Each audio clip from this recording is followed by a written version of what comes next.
Sorry, I wasn't quite live there. We're joined by Claudia Tse, with Teakan I'm pronouncing that correctly, in Yeah, Vancouver. Okay, yeah. amazing. And Claudia, I'm Jared. I've never actually met you before, but I'm co-hosting the Victoria Tea Festival Revival with my good friend and the co-director of the International Tea Appreciation Society, Ryan Moen. Vancouver. Okay. Hi there. How you doing? I'm Ryan. Pleasure to see you.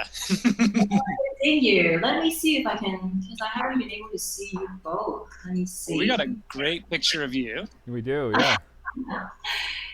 Awesome. There we go. There's a little bit of an echo on your side. Do you have the show playing on your side there? No, I actually stopped it. I think it should be fine now. Okay. Okay. Perfect. Yeah, I can kind of hear my voice coming through your microphone, but it's all good. Yeah. Good. Okay. Let's see if I can see you. Let me see. Okay. Are we live now? We are live we are so live. Yeah. Sorry, Claudia. Okay, hi, well. Maybe you could explain a little bit about Teakan to our viewers. Sure. Well, first of all, thanks for having me here as one of your hosts to talk about tea. Teakan is actually fairly new tea company, especially compared to all the other participants you have. And we're basically a small tea venture, online tea venture based in Vancouver. And the last tea festival in Vancouver in March was our first appearance in the tea scene. Okay. We started this Teakan, and we only have one product. Do I have it? Yes, we only have one product, which is we call the exploration kits. And inside we have 5 single origin tea for people to just taste. So we don't actually let people choose what tea they have. They have to have the kit. And then oh wow, that's cool. The result is actually quite interesting. People are like, oh, I haven't really well, I had oolong before, but I never had oolong like this. So it kind of get people out of the comfort zone. And we also focus on single origin tea because it's we feel like there's a lot of nuances that are lost. Tea blend that you might not be able to get. So that's how we come up with this this concept. That's interesting. Yeah, I have a small company that does matcha, but one of the things that I've always found really useful is this idea of just not giving, not if you give too much choice, then there's this opportunity for teas to get old because they might be outside of the person's comfort zone. Whereas if you're just like, this is a genre, here's my genre. If you like oolongs or if you like crimson teas or you like green teas, this is the tea that I'm gonna give to you.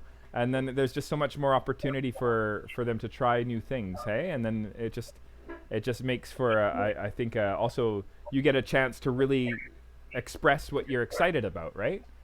Exactly. Yeah. And also you don't feel the pressure of buying like a whole full-size pack and end up you didn't like it and then it's gonna be a waste. So hopefully we just launched our volume 2 in October and we have to say we are very happy that we sold out our online version. Oh wow.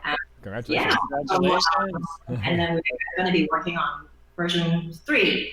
And that's why we always talk about we want people to explore tea, and that's why today I kind of want to focus on how we can taste tea, not just by drinking it, and because that's actually how you should be using all your 5 senses. Right. And so and also in the Gongfu cha style, but I'm not saying that I'm a Gongfu cha like expert, especially you have like Daniel, you have Olivia, all the tea master. Yeah, but I think what we are showing here is even people don't have to be a master to use Gongfu cha style. But yeah, totally. Do you guys use Gongfu cha style? I'm sure you do all we at Jaga Silk we're very empirical. So I often kind of inspired by Gongfu cha style. I'll have like particular settings, but I end up weighing the water and weighing the tea, and I use a temperature variable kettle, and I get very scientific with the extraction ratios. But what I find so intriguing and fascinating about Gongfu cha style is that it's so personal and it's so introspective, and it's such an opportunity to explore yourself. And so I do, when I drink tea, when it's not for like a wholesale customer sort of brewing standards, I end up going into this more personal style. And I every tea obviously has a different way that it likes to be expressed. But we didn't get any of your teas, unfortunately, today for us to drink I with know. you. It's too bad, After. It's all good, but I do have some teas that we could join. We have some Phoenix Mountain Oolongs that might be a good candidate to drink along with you, and maybe we could just get you won't know what we're tasting, and we won't know what you're tasting, but that's okay. I think people that are watching could sort of choose a tea that is there a particular tea you think that would be more conducive to this? Do you think that I have a Bashan? It's a 144-year-old tea tree.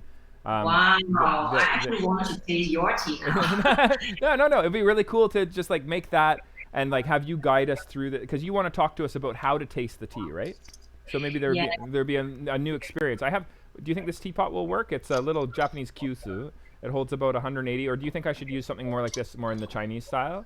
No, I think you can just. I think even with a kyushu, you can do the same. It's more of the steps and how you slow down and use your senses. So don't become constrained. Even if you only have a mug at home, you're welcome to try this type of brewing because it's really how you interact with the tea. It's not what you have. So let's start. So what I have here is a very interesting tea. I'm not sure if you guys can see it.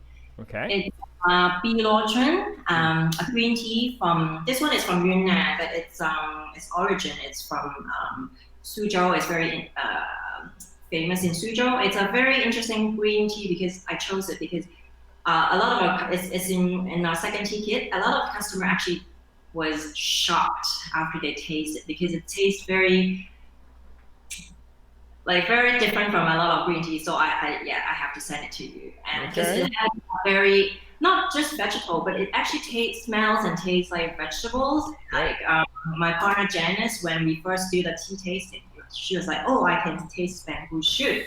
Yeah.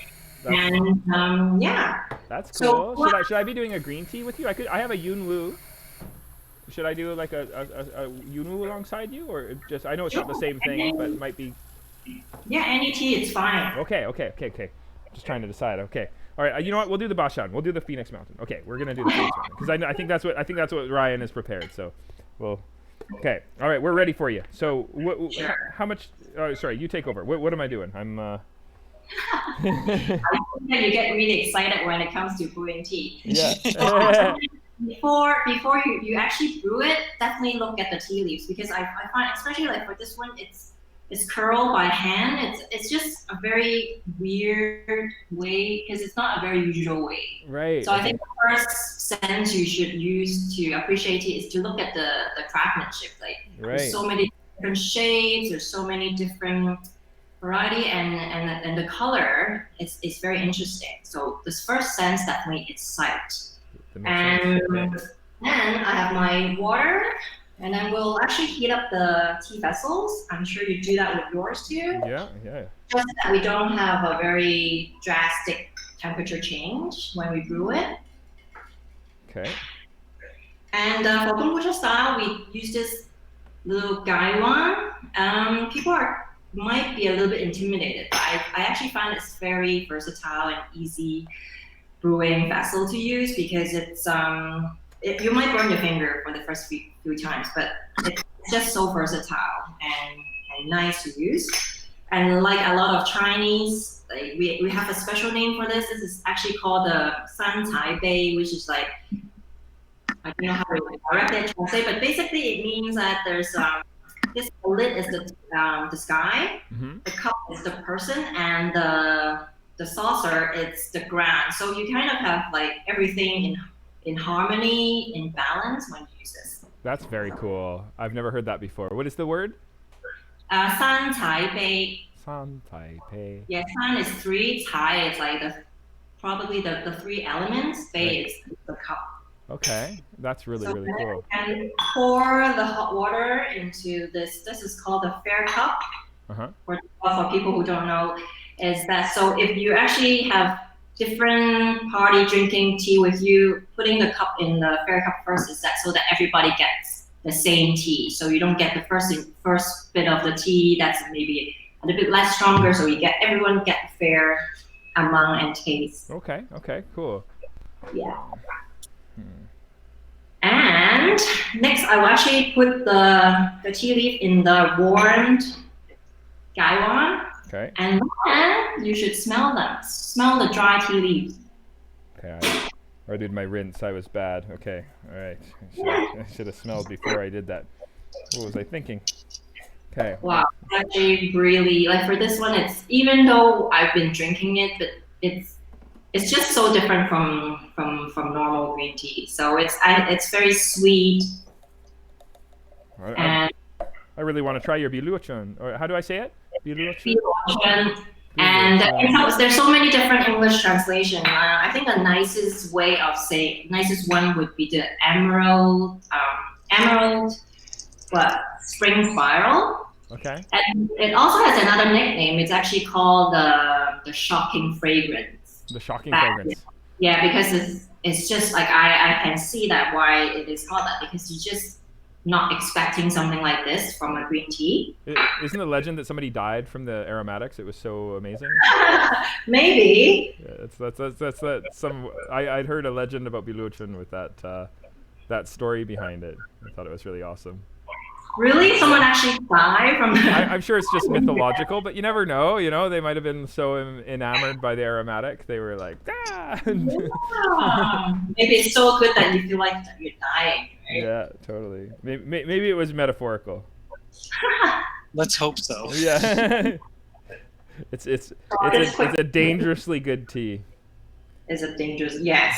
But I find that it's not for everyone. Because for example, oolong is definitely a crowd pleaser. Like many people like oolong. Right. Because it's actually quite an easy tea to drink. Mm-hmm. But for this one, especially, like some people say, whoa, I love it. I never had this. Some people are like, I'm not so sure this is the kind of flavor I look for in a tea. So it's and I think having this tea kit also gives us the opportunity to let people venture out, because they don't know whether they like it or not. And I think it's okay if you don't like it. I don't expect people to say, oh, all the 5 tea I love, because that would be nice, but it's but people would say, okay, I might not like it, but because I taste it, so it kind of adds to my tea dictionary. So I know that I can talk about biluochun with my friend. You could have a slogan for your project. You could call it yes tea can. Yes. It would work. So this is okay. So you're making it with really hot water, I would assume. Is that not, like, biluochun is such a delicate green tea? I've always thought that the Gongfu cha style is not really conducive to it. Aren't you going to bring out too many astringents and bitters and stuff, or is that? No, actually, we do vary the temperature. Even though with Gongfu cha style, it doesn't mean we always use boiling water. Okay, cool. It's good that I actually have a temperature control. For biluochun, usually it's 80 degrees, but for this one, I used 90 because it's a variety from Yunnan, the Assamica version, which is like the big leaf version. Right. So it's a lot more robust than the Sinensis cultivar. So we actually tested it, and then we feel that higher temperature actually brings out the aroma. But the beauty of Gongfu cha style is that you don't infuse it for like minutes. It's always like 10 seconds or maximum 1 minute, so that you don't actually brings out all the bitterness, astringency. It's always the goodness of the tea. And the next senses I actually want to mention is really the hearing, like your because it's not a lot of people pay attention to that, but I enjoy it when the kettle is boiling, or when you're actually pouring from the gaiwan to the fair cup, or from the fair cup to your teacup. Like it's just it helps you bring you like into the present. Because I think I'm not sure if you guys are into meditation. Yeah, definitely.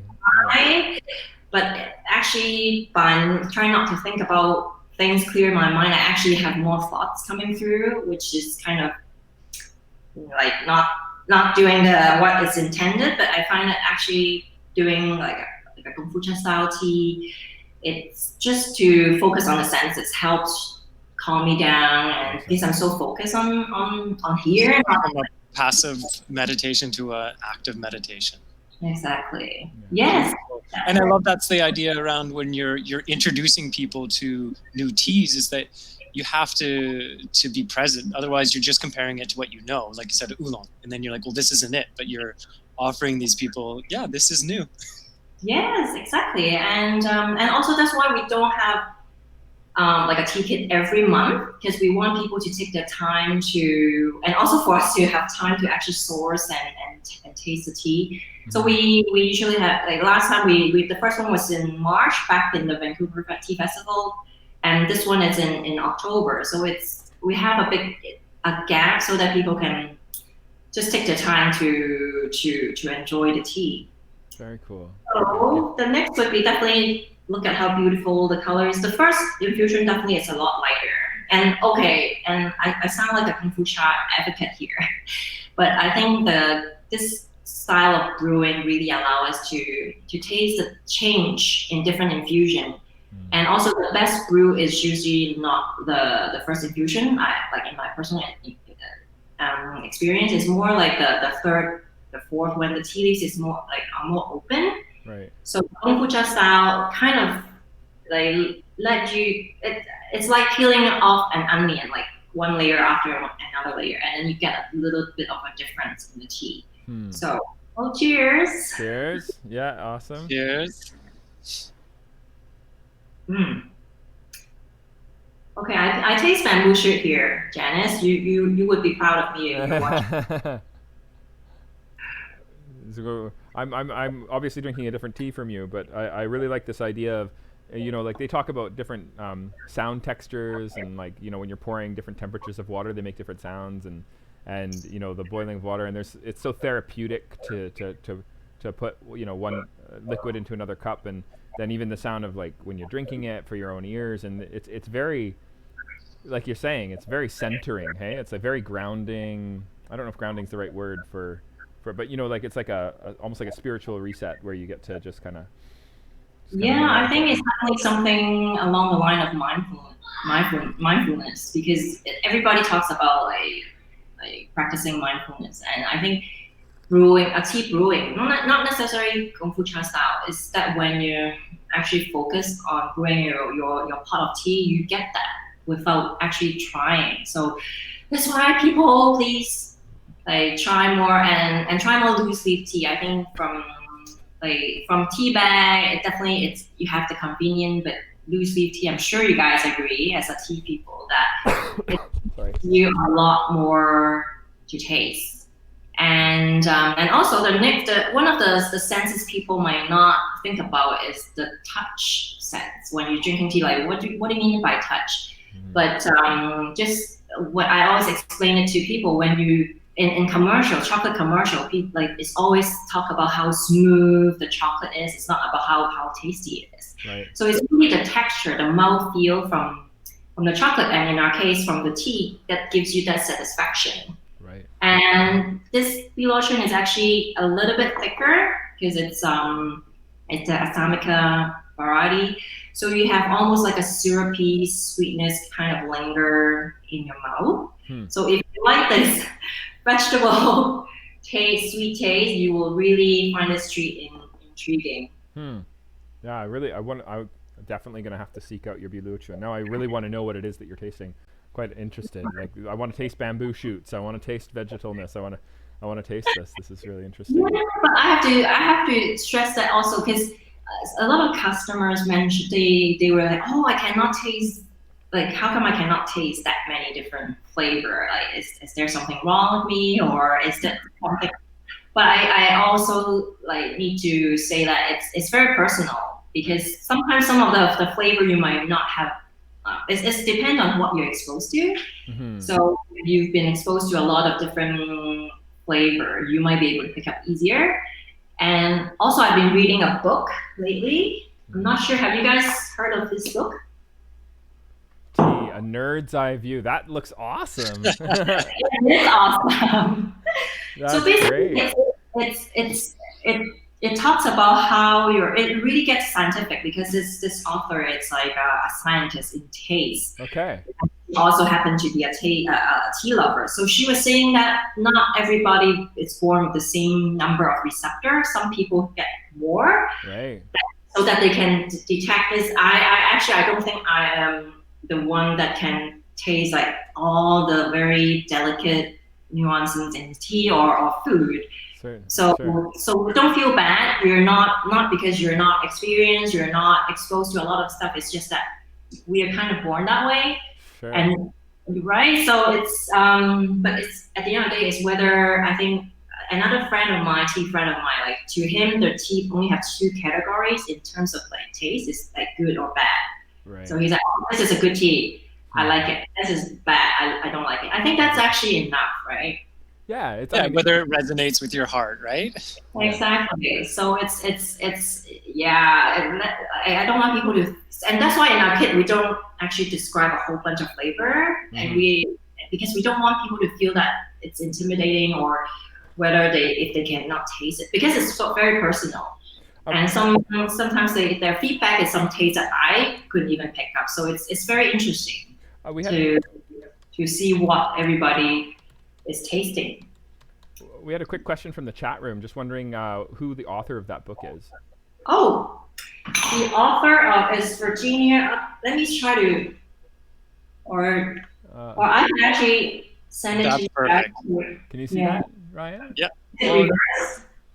Lovelace. We got it. Yeah. I saw Lovelace.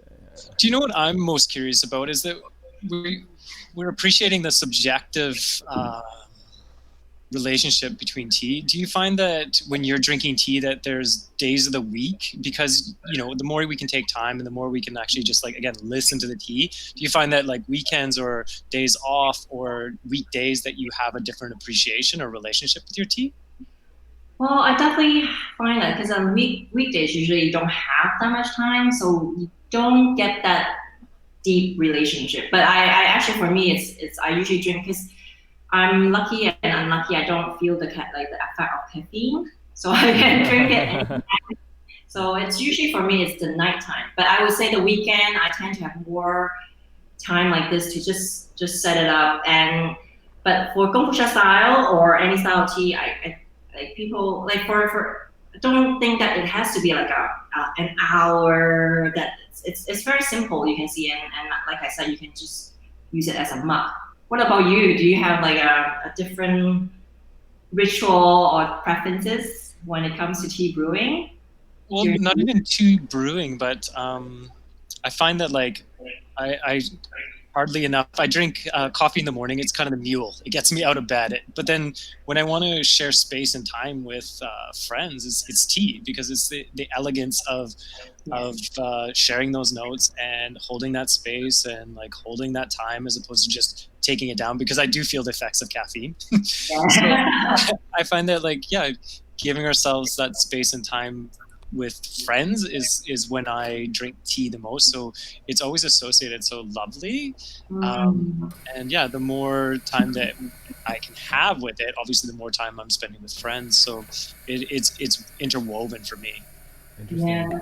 Yeah. I try to do it more with yourself. Like I find that like with friends definitely, because when we have tea, it almost seems like the time just passes by so quickly. Because last time we had a little small gathering, the three of us, we were like, I was thinking maybe 2 hours, but like 5 hours later, we were just still chatting and having tea. So I think, like you said, tea really gives you that connection.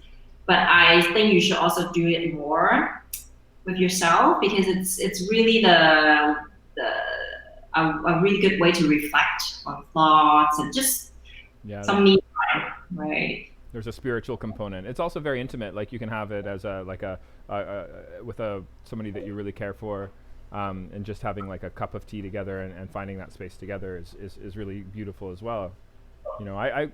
I drink a lot of matcha, and for my work it's a lot of cupping. So I'm drinking a lot of tea to kind of taste for flavors and choose the next selection and things like that. But I always find it so refreshing to just kind of sit down with a tea and really, like, I just really be with it and really like spend some time with it, and not just like, okay, you know, taste this one, taste this one, taste this one, taste this one, taste this one. Okay, this one's good. Okay, I'm gonna explore that one later. You know, it's a very kind of a catalog making style, and we're also like, we try to be minimalist, so we don't bring in very many teas at all, but we do drink a lot of tea just to get to that place. And so there can be kind of a, not a franticness, but there can definitely be a more of a, almost a utilitarian element to the tea drinking experience. And it's so nice to be able to just kind of sit back and like have like a Gongfu cha style, or like to like just hang out with like, one of the things that I learned, we're gonna have him on the show later on, is from a good friend of mine named Charles in Quebec. And we were visiting him, and we pulled over at a gas station because I was gonna. It sounds like a drug deal, but I was gonna switch cars. I was gonna switch cars to my sister who was picking me up. Anyway, him and my wife and I were all in the car, and he has brought a thermos with him. He pulls out his camera bag, and he has like beautiful kyusu, beautiful like delicate teacups, beautiful like amazing tea that he's brought with him. And he's got this thermos controlled to the right temperature that he prepared before he left. And I was just blown away. And this is something he does all the time when he's out when he's out doing his herbal farming. He takes these moments and he specifically makes this space. And he doesn't just bring things that can, you know, that don't break easily, and things that are just like very like easy and fast. He purposefully brings an experience with him where he can create that. And so I'm so inspired by that. Now I bring like beautiful teapots with me when I go traveling, and we've done trips down to the US where we're like, you know, making tea in the back of the car, or like on the ferry, or like on the plane even, or just in like really random places outside. And it's just it's so nice to bring that with you, and to just like create these spaces where you can just really spend some time with the tea. It feels so beautiful. Like there's something really inspiring about creating that atmosphere and really spending some time with tea, you know? Yeah, I really admire that, because we like bringing tea with you is something we do all the time. It's like I can't tell people like enough how easy it is. To just travel with your tea. Like I do it with when we go hiking, we have a picnic lunch, and then we just break out this travel set. It's like you said, it just kind of instantly transforms the whole experience. And I don't know why tea just seems to have that magic to kind of like set this very peaceful environment, and then people would just always be in this very happy bubble almost when we're having tea. Yeah, definitely. There's so much joy. And I'm just going to note that you're not the first person to mention magic when it comes to tea. And I mean, there's something unquantifiable that has, you know, buzzed everybody to watch, but also to come and host with us. And I think that's the part that we hopefully will never get to the bottom of, is the endless nature of magic with tea, because it does just hold that space for everybody. Yeah, it's and the number of tea, like I don't think in my lifetime, I'm sure actually that we will be able to taste all the tea. Impossible, yeah. And, it changes every year too, right? And every moment. Yeah, I love this type of and I found that the tea community, everybody is very generous in terms of sharing their products, their knowledge, and their time is set, like for me as well, because when I have tasted good tea, I really want to share with people, and also so that I can have more space to buy new tea. Right. So it's like I found that this is a very interesting quality of tea people. I'm not sure if you agree. It's there's just so much sharing. Right. In right. community. Oh, totally. Yeah, I found, you know, it's some people are a little bit more wary than others, but for the most part, I would say that's the case. That there's just a lot of sharing and community in the tea industry for certain. I'm really grateful. Like it was amazing how quickly like we reached out, and the volunteers for the tea festival and I and a number of us were just like reaching out to these different potential speakers, and the response was just so amazing. We actually had more people willing to talk than the slots available. It was it was amazing, you know. So we were just really blown away. And I don't think that's all pandemic. I think that's just people wanting to be a part of this and wanting to share and wanting to talk about this, this gift. So Yeah, and I think also because tea is such a, how should I say it? It's a very popular. Everybody drinks tea basically. Like even whether they like tea or not, they drink tea. But it seems like the impression for tea is still very stereotype. okay. Like tea and like their perception is, oh, this black cup of tea that I drink in the morning when I need like a kick, a caffeine kick, and if I don't, can't drink coffee, and a lot of people's perception for tea is like that. So I think for people that's been tasting really delicious tea like us, we have that urge to kind of help change people's perception. Because one of the experience in the festival is a daughter brought her mom along to the tea festival to taste tea, so they came over to our booth, and we were actually brewing oolong at that time. So the mom was like, no, I only drink black tea. I don't like oolong. So the like us and then her daughter, no, yeah, you're at the tea festival. You should try. So she was like reluctantly, okay, fine. She tried, and then you can see that like something just clicked, and then her eye just kind of opened up, and then, whoa, this is how oolong tastes. I think I like it. So I think we have it's our responsibility to yeah, totally. tell people, come on, like whatever you drank in the past, like from a tea bag or I shouldn't say anything bad about tea bag, but it's just that, and also because when you're in a cafe, like a coffee shop perhaps, you order tea, they don't really brew it, they just kind of put boiling water and then let it sit there, and then it's just not really doing tea the justice. Totally. Yeah, it needs room to spin with convection currents and. Exactly. Yeah, so I just feel very strongly that we need to. Okay, people there's just a little tweak, even with a tea bag. We just brew it for 2 minutes, take it out. It will taste a lot better. Than if you over extract. Yeah, and I think that's. I mean, I often tell people that the big sort of there's like 3 major barriers between you and a good tea. And one of them is definitely technique. So like boiling water when it shouldn't be boiling, or not boiling water when it should be boiling, or a number of things. It can be the extraction time, the weight of the amount of tea you use, the amount of water. Like there's just so many variables there. But there's also, even before it even gets to your plate, a lot of the time the tea is so old, right? So it's confirming that the tea, because tea is a perishable good, but it's not always treated this way, right? Like it's often thought of as this thing that's just going to stay good forever, but so much vibrancy is lost. I mean, sure, our old tea cakes, pu'er and stuff, like there's some old teas that just get better with age, but for matcha and for a lot of the Japanese tea selections out there, definitely that's not the case. And so, storage plays a major role in the flavor, but also purity, right? Like I think that it's really like, I think there's a place, and there's some really amazing creativity that happens with scented teas.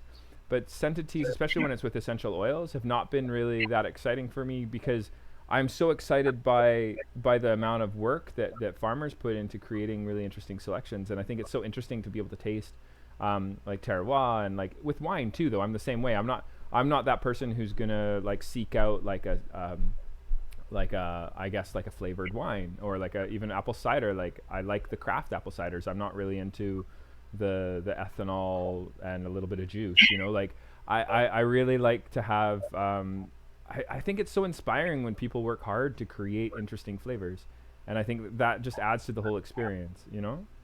Yeah, definitely. It's I agree, like, because tea itself already has so much flavor, you don't need to add to it. Yeah. And but a lot of people just kind of get used to have that really strong and like taste stimulating. For tea, definitely we have a lot of flavor. Definitely it's more subtle. Right. That's how you need to sit down and kind of appreciate it, not just like running around, running errands, drinking your ice, mango, peach, white tea. No offense, like those tea have their place, but we should definitely embrace more of what nature and the farmers and the producer can offer. Yeah, and to bring it back, like to your conversation about using the 5 senses, like by being able to do that, you're not going to overwhelm that sense of smell. Like I think that if you want to you mentioned things about like being exposed to different flavors and being exposed to like having some people have more or less taste buds on their tongue, but there is a way to develop this like perception, this sensitivity, and I think one of those things is to not have so many processed foods and to stay away from like lots of sugars and like really like intense aromatics, and like when you overwhelm with too much fat or too much sugar or too much something, you're gonna find that you're just you're not gonna be able to develop that same sensitivity.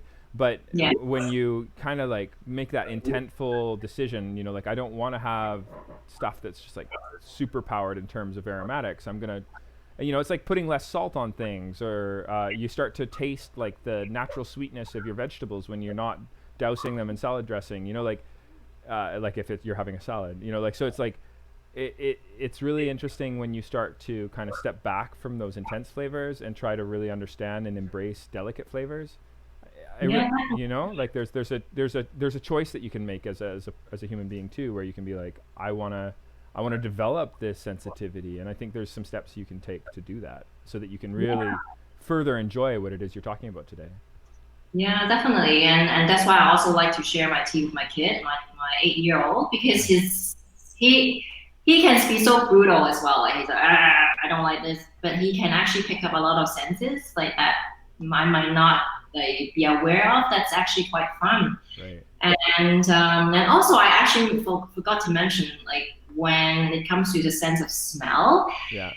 it's we actually have to pay more attention, because first we actually taste by smelling. We can smell a lot more, like hundreds and thousands of like pick up the volatile particle, so that when you're sick, we have a cold, you can't taste anything. So that's why smell, like the sense of smell, is so important. And also I read about another interesting fact is the sense of smell is processed in the same area in your brain as memories.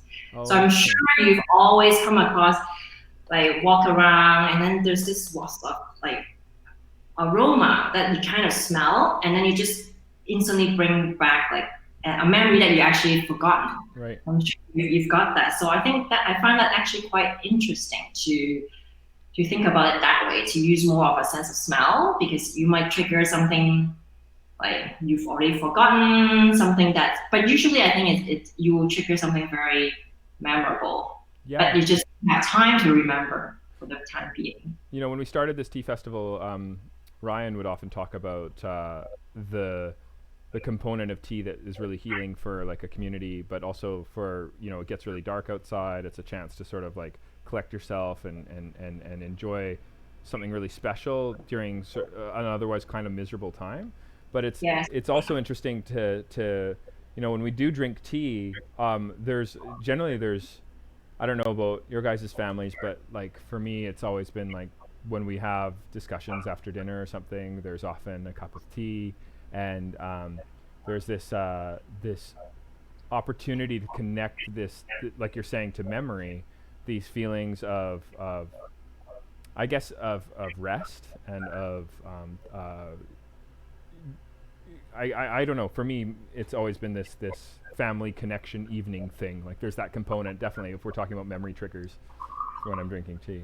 Yeah. And I like to even jump to the other side, because even though we're just across the strait there, like in Vancouver, Victoria, we're both immersed with trees, with that earthen nature that often is evoked when people just start to describe the less subtle flavors of tea. When people are trying to, well, what does it taste like? It tastes earthy. And it's like, I think for us, it's something we probably take for granted, is that we live in a rainforest, and that sense of like the beautiful, even during the rain, is the trees, is the reason that we're here.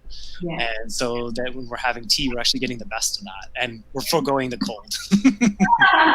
Definitely. And I think also because we are kind of trapped, and drinking tea kind of, you can just think about how far your tea has traveled to get to your cup. It's almost tasting like kind of traveling with your senses while drinking tea and looking at the leaves. You're seeing plants that's not native to you. So I think that's also something that we should kind of pay attention to, and that's part of the interesting part of tasting tea, like whole leaf tea. Mm-hmm. Yes, again, I'm like saying bad, but yeah. So I find this like with tea, there's just so many aspects to look into, to experience, and I think with festival like this, that's hopefully more people are willing to just get out of their comfort zone and try it out. And also, I want to stress that this is from a friend, Christina. She's a TCM practitioner. So she actually mentioned that, like with tea, we have all 5 elements. We always talk about balance and harmony, right? And with tea, with having tea, we actually have all 5 elements being present. So we have obviously wood from the tea leaves. We have fire from the kettle or your stove, metal from your kettle. We have earth from your teaware, and obviously water. So we have all 5 elements being around it. So I don't know about you, but when I'm actually having tea, I feel really at peace. Yeah. And I think that's also part of the magic of tea. You know, it's interesting. I can have what's kind of magical for me is I actually get affected by caffeine, if you can believe it. But when I'm how can you taste matcha then? But when matcha has this kind of, it has a tranquilizer in it too, the theanine. But for some reason, when I'm having good conversation and I'm hanging out with tea people, I could drink tea all night and I don't get affected. And that's what's going to happen today. There's going to be 24 hours of drinking tea. It's going to be intense. But I don't get affected in the same way. It's interesting how what makes up the teas, how it affects me, changes depending on the environments that I'm in. It's kind of interesting. Wow. I like this idea too that tea is enjoying it with the 5 senses. But I think we spent a lot of time today talking a little bit about just how it also impacts our experience of reality, and how it impacts our memories, and how it impacts, like there's such a multifaceted, and now you're bringing up these 5 the balance points for just like the universe, right? So it's a very inspiring beverage for certain. I think you end up hitting a core part of yourself when you really focus and you spend some time with what you're drinking, for certain. Yeah. I also don't want to be so spiritual or like mystical about tea, but it's just it just kind of works this way. And for some people, we don't actually have to go like so deep into it. Just sit down, enjoy a big cup of tea, just have some time, and then it's always a good experience, whether by yourself or with everyone. So just chill and drink tea. Yeah, for certain. So that's awesome. Cool. All right. Well, we're running up to the end of our session with you today. Yeah. Did you have any final words that you wanted to say to our viewers? They're actually watching from all around the world. If there's any sort of parting words you wanted to say to sum up what you're talking about, or just that you'd like to direct traffic a little bit to what it is that you do in Vancouver, maybe you can let them know your webpage and things like this as well. Yeah, definitely. Well, we are always up for a cup of tea, whether it's online or in person. So do get in touch. I think the easiest would be our Instagram, teakan.co. And we just love all things tea. And I think for us, we don't want tea to be, because a lot of people, when they talk about tea or Chinese tea or tea like Gongfu cha style, they feel like, oh my God, it's a ceremony. I need to have a lot of tea knowledge to be part of that. But it's actually not. Just if you're in for a good cup of tea, that's good enough. Awesome. Well, that's good advice. Ryan, did you have anything you wanted to say to Claudia? Yeah, maybe I should admit at this point that I am that person. I'm the newbie on here. I'm not the tea official, but I just come in to enjoy it with everybody. I think it's been so beautiful that you have taken us at this point, especially during the festival, just to slow down and remember how we can ground into the space that we're going to be creating for the next few hours, because it's easy to again, just like any of the points of the day, go through it and lose the subtleties that are available to us, and I really appreciate it. So I just want to thank you for taking me, specifically a new person, and introducing me to a deeper love through the very factual senses that I have, and allow me to bring myself into the cup.